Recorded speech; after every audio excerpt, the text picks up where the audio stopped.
পানিতে ডুবে আছে বিশাল বিশাল গাছ, এ যেন আরেক রাতারগুল। সিলেটের স্বাদ নেওয়ার জন্য আমরা বগুড়া রাতারগুলে এসেছি। ইঞ্জিন চালিত নৌকায় বসে যেন গহীন জঙ্গলের সফর করছেন প্রকৃতিপ্রেমীরা। এখানে নদীর পানি আর গাছ মিলেমিশে একাকার। দুপাশে সারি সারি গাছ, গাছ ছুঁয়েছে নদীর পানি। আকাশে উঠছে পাখি, গাছে গাছে পাখির কলতান। যেহেতু আমি রাতারগুলের আগে গিয়েছিলাম, রাতারগুলের যে চিত্র আর এখানকার যে চিত্র অনেকটাই কাছাকাছি আর কি। তো মনে হচ্ছে যে রাতারগুলেই আছি।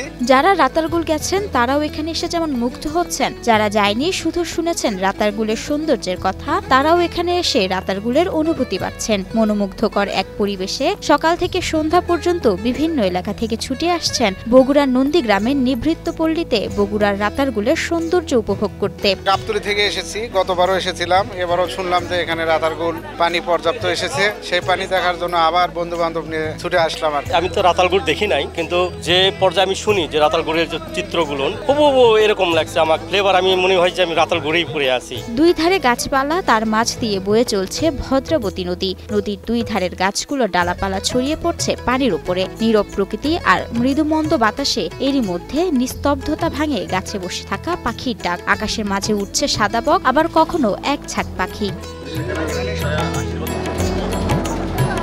সব মশার বিরুদ্ধে সুরক্ষা দিতে এলো বসুন্ধরা এক্সট্রিম অ্যারোসল, মশার বিরুদ্ধে এক্সট্রিম সুরক্ষা। এদিকে এমন সব দৃশ্য মুঠোফোনে বন্দি করছেন ভ্রমণ পিপাসুরা। জ্যৈষ্ঠ, আষাঢ়, শ্রাবণ এই 3 মাস পানি থাকে বেশি। 10 কিলোমিটারের বেশি এলাকা জুড়ে নদীটির দুই পাশে সবুজ গাছপালা দিয়ে যে সুন্দর মনোরম প্রাকৃতিক পরিবেশ, তা দেখতে আসছেন অনেকেই। যারা বগুড়াতে আছেন আপনারা আসবেন সময় পেলে। অসাধারণ ভিউ, অসাধারণ দৃশ্য, আপনারা আসবেন। প্রতিদিন ভোরের আলো ফোটার আগে শুরু হয় নৌকা চলাচল। জনপ্রতি 40 টাকায় এই সৌন্দর্য উপভোগ করেন জনসাধারণ। 6টা থেকে শুরু করে একবারে রাত 8টা পর্যন্ত নৌকা চলে এটি ভাই। 3টা নৌকায় চলে।